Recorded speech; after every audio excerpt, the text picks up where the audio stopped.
DA Paul Hagerman says Yo Gotti's late brother, Big Jook, put out a $100,000 hit for whoever young Dolph and met with the two suspects. Why do they keep trying to make it a rap beef between you and Gotti, though? If it's something about you I just don't respect, bro, I can't sit and fake act like it's all good. First time I even met little dude, go in the studio. First time, he sent everybody out the studio. Like, let me holler at dog. Like, man, you got your own everything, bro. You popping. You like, bro, you got the money, you got your team, you got this, you got that. You like, bro, I'm telling you, we can do this, we can do that. You ain't like Zilla. I ain't gotta hold your hand like Zilla. You ain't like Starlito. It's my first time meeting you. You gonna really sit and downplay your artist and throw your artist up on the bus to try to persuade me in to come over there? So it's like a red alert the first time I met him. You feel like I can't respect that. Key Glock just sent a loud message. Yo Gotti isn't welcome in Memphis anymore. And this hits different because Gotti built a massive empire off that city, turned CMG into a powerhouse, and helped push Memphis into the spotlight. Now, one of his biggest rivals' proteges is basically saying his name doesn't carry weight like it used to. This wasn't some quiet jab or slick lyric either. Glock made it public and clear. PRE isn't rocking with Gotti. And in those Memphis streets, the respect isn't the same. When Gotti heard about it, his reaction spoke volumes. This goes way beyond rap talk online. This is about control, legacy, and who really runs the city. This whole situation traces back to a 2014 deal that spiraled into something serious. Legal trouble, street tension, and years of fallout that still hasn't settled. And now things are shifting again. People around Gotti are moving different, stepping back, creating distance. Meanwhile, Glock is stepping up, applying pressure, and making it known this city is ours now. To really get why Key Glock saying Yo Gotti can't come back to Memphis hit so hard, you gotta go way back. Memphis moves different when it comes to hip-hop. This isn't just music. It's tied to real loyalty and real history. Since the 90s, the culture has always been connected, and in this city, you're either on one side or the other. No middle ground. That's why when young Dolph turned down Yo Gotti's deal in 2014, it wasn't just business. It changed everything. Gotti had been leading the Memphis scene for years, running CMG and building major industry ties. He had the backing, the partnerships, the full machine behind him. So when Dolph started getting attention off his mixtapes, Gotti saw the opportunity and wanted him signed fast. But Dolph wasn't going for it. He stood firm, stayed independent, and refused to give up control of his music, his brand, or his empire, no matter how big the offer was. Dolph ended up locking in a distribution deal with Empire, and that move changed everything. His paper route Empire turned into a fully independent machine, proving you didn't have to bow down to anyone to win in Memphis. In a city where Yo Gotti was seen as the gatekeeper, that kind of move wasn't just bold, it was risky. Because in Memphis, turning down someone powerful doesn't just stay business, it can get taken personal real quick. And that's exactly how it played out. Because some people, again, they offended by the idea of being a soldier. Not me. You know what I'm saying? Like, I can step into soldier role and back into boss role at any moment. You know what I'm saying? If I go to a Moneybag Yo show, I may be playing security. I'm a soldier at that point. Right. I ain't sitting in the back like, oh, I'm some big CEO and somebody else better be handling this shit. You know what I'm saying? Like, I play every role. And if we in a staff meeting, you know, I'm in there putting the pressure on the team to make sure he got the right marketing and the right budgets and the right everything he needs. So Gotti wasn't just any rapper either. He had serious money, major partnerships, and a stacked roster with big names behind him. He was building something huge, and Dolph stepping out on his own while still competing? That looked like direct pressure on everything Gotti had built. At first, things stayed low-key. Little shots here, subtle tension there, nothing too wild. But then, February 2016 hit, and Dolph went public, calling out an unnamed person who once tried to sign him but now had issues. Everybody already knew who he meant. Here's where things really flipped. Just a week later, Dolph announced his debut album would be called King of Memphis.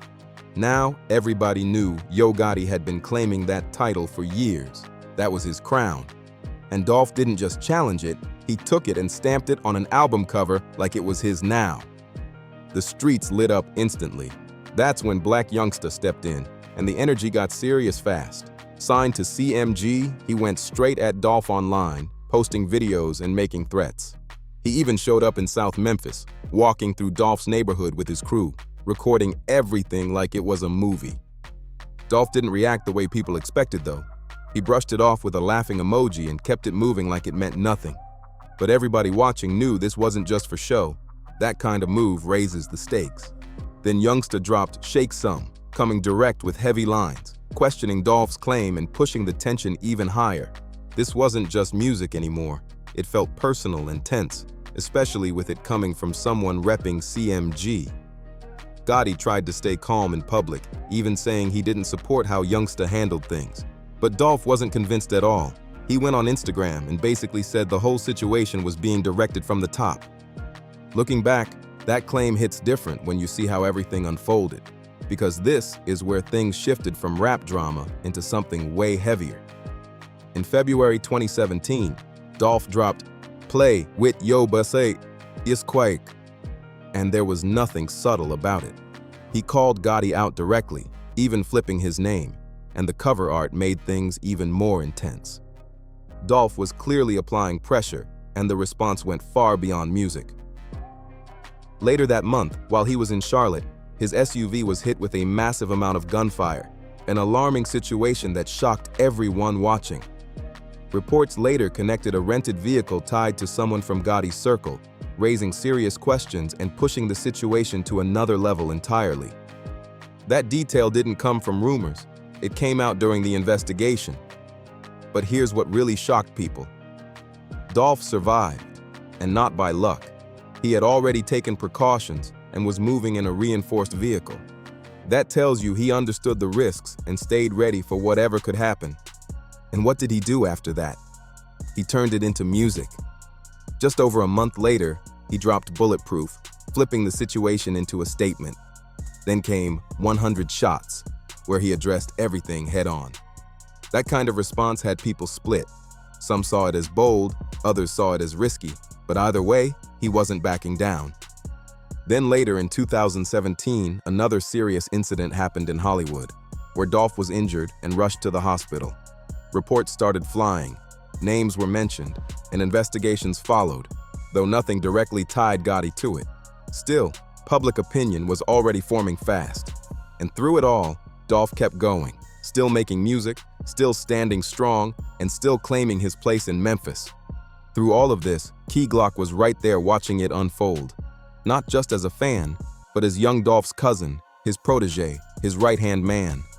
He was learning, moving smart, and building his own name under Paper Route Empire at the same time. Now, for people who don't fully know Glock's background, this part matters. His real name is Markevius Cathy, born in South Memphis in 1997. Early life was tough. His mother was sentenced to a long prison term when he was still an infant, and his father wasn't consistently around. So he was raised by family, which shaped how he moved and thought from a young age. That family connection is what linked him to Dolph. But Glock didn't just rely on that. He had his own drive. He wasn't trying to ride anyone's wave. Dolph noticed that work ethic and brought him into Paper Route Empire, stepping in as a mentor and partner. From there, Glock's rise was real. Glock's season made noise, and projects with Dolph pushed things even further, even taking them overseas. They kept dropping hits back to back, no slowing down. Yellow Tape in 2020 came in strong on the Billboard 200 and eventually went gold. Then Yellow Tape 2 pushed even higher, landing in the top spots, while Ambition for Cash took off in a big way. Glock had a clear style too. No features, no extras, just him. That became his signature. Projects like Son of a Gun proved he could carry everything solo, and he was building real star power while staying true to that independent Paper Route sound. What made Glock stand out was his roots. He grew up on Memphis legends and Southern icons, pulling influence from all of it. He once said Project Pat's Gorilla Pimp changed his life, and you could hear that energy in his own records. He wasn't just making songs, he was carrying a whole sound forward. But while all this success was building, tension between CMG and PRE never really disappeared. Subtle shots, quiet pressure, and real rivalry stayed in the background, and Glock wasn't stepping away from any of it. When Black Youngsta dropped I Met Tay Keith First, people caught that subtle shot at Glock right away, since Glock and Tay Keith went way back. Glock didn't stay quiet either. He jumped in the comments calling it cap, standing firm for PRE every time. Then everything changed on November 17, 2021. Young Dolph, someone who had already survived so much, was in Memphis at Makita's homemade butter cookies, getting ready for a Thanksgiving giveaway. That moment turned tragic when he was shot and killed in broad daylight. The criminal trial for the guy who did the hiring of the hitman who killed Dolph is happening now. His name is Hernandez Govan. People want to connect Dolph's murder to eventually Yo Gotti. Obviously, his brother Big Jook was kind of connected, but he was fatally gunned down. Obviously, one of the shooters, which is Justin Johnson, he already got life. Cornelius Smith, I believe that's his name. He's the other shooter. Now he's testifying against Govan, who was a guy who supposedly Big Jook got to get the killers. The news shook the entire city. Key Glock found out while he was live online. You could see the shift instantly. He stopped, ended the stream, and disappeared from the spotlight for a while. Here's a live look inside the courtroom as opening statements continue. The two first witnesses will be family members. Rosalind Freeman breaks down the biggest question that remains. Which suspects will we expect to see in court today? He later stepped away from social media in Memphis, dealing with a loss that hit deep. At the memorial, the emotion on his face said everything. Around that same time, he was also dealing with other personal losses in his family. It was a heavy period, and moments like that can change a person, turning pain into drive or into something even more intense. This is where things took an even darker turn, and people really started paying attention. The two men identified in the case, Cornelius Smith and Justin Johnson, also known as Straight Drop, were arrested. That Justin Johnson will be the first to stand trial today. Johnson is one of the alleged shooters who shot and killed Dolph in November 2021. He was one of the 4 people charged in that case. The others are Cornelius Smith, the second accused, along with alleged mastermind Hernandez Govan. A 4th person, Jamarcus Johnson, took a plea deal last year, admitting to being an accessory after the fact. In 2024, Johnson was convicted of first-degree murder and sentenced to life in prison. But the big question never went away. Who planned it? That's where Hernandez Govan's name came in. Prosecutors accused him of organizing everything, laying out a detailed case in court. During testimony, Smith claimed that Anthony Big Jook Mims had allegedly placed monetary bounties on multiple PRE members, naming specific amounts tied to different individuals. According to the prosecution, this pointed to something much bigger than music drama, a coordinated plan involving multiple people. They presented phone records and connections meant to show how everything was linked, building a narrative around those claims. But when it came down to the verdict, the outcome surprised a lot of people. After a short deliberation in 2025, the jury found Hernandez Govan not guilty on all charges. Govan walked free. His defense team went hard, calling the key witness unreliable and arguing there wasn't enough solid evidence. No DNA, nothing physical linking him directly. The jury agreed, and just like that, the case took a sharp turn. After the verdict, Key Glock jumped on social media and posted, "My city failed, but what's new?" That line hit heavy, even though it got deleted fast. The screenshots were already everywhere. You could feel the frustration behind it, especially with how much Dolph meant to his family and the people around him. Reports said Dolph's family was devastated by the outcome, even though they didn't blame the legal team. Still, the disappointment ran deep, and that moment stuck with a lot of people watching. From Glock's side, everything about it feels unresolved. Losing someone close, seeing court decisions not go the way expected, and hearing claims tied to rival circles without clear public responses, it all adds tension that hasn't faded.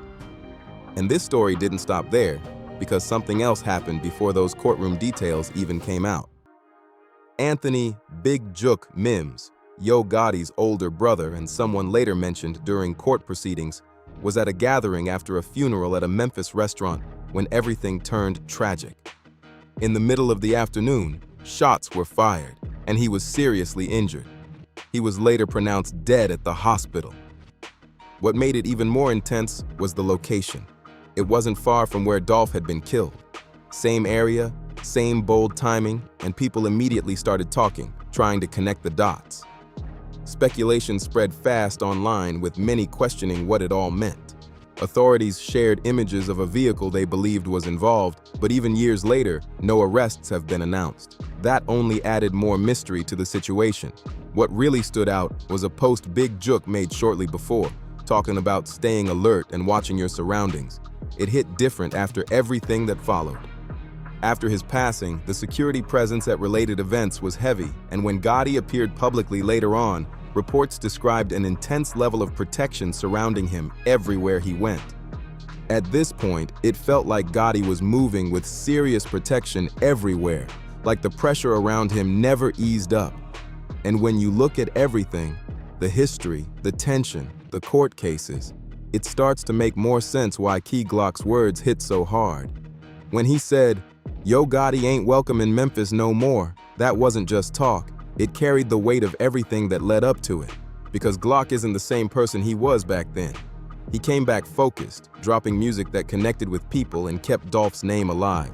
Tracks like Proud made noise, and his projects kept climbing the charts while he stayed consistent. Then came a big move, partnering with a major label while still holding on to Paper Route Empire.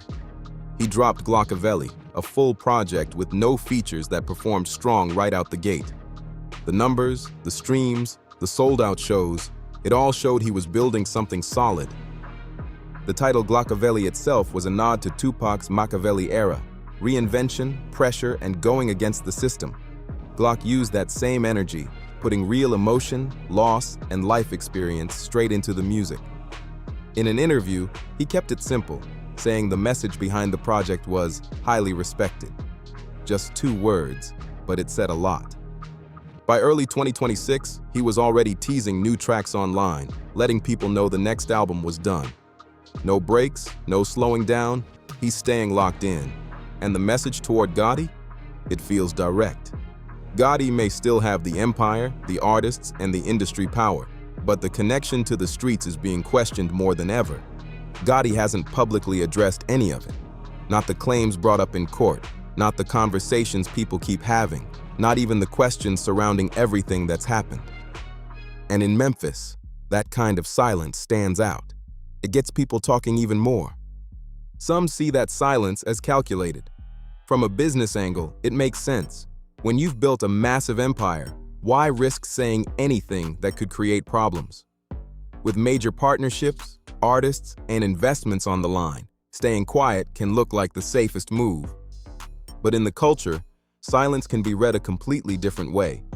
People start forming their own opinions, asking questions, and watching closely. So when Key Glock speaks out publicly and there's no response, it doesn't go unnoticed. It adds another layer to the situation. That's what makes this whole thing feel so intense. Gotti built his name off Memphis, made it central to everything he created.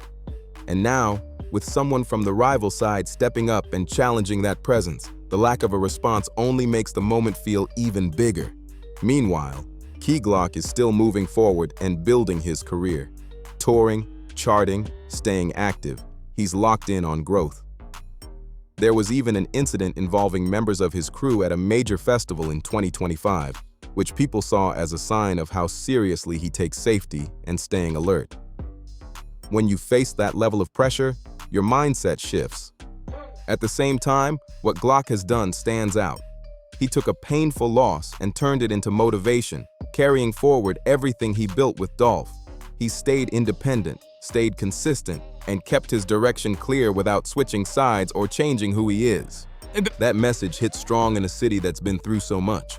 One side may have the business power, but the other side holds a different kind of connection that people can't ignore. If you've been following this whole story, drop your thoughts below. Make sure to like, subscribe, share, and comment. Let's talk about it.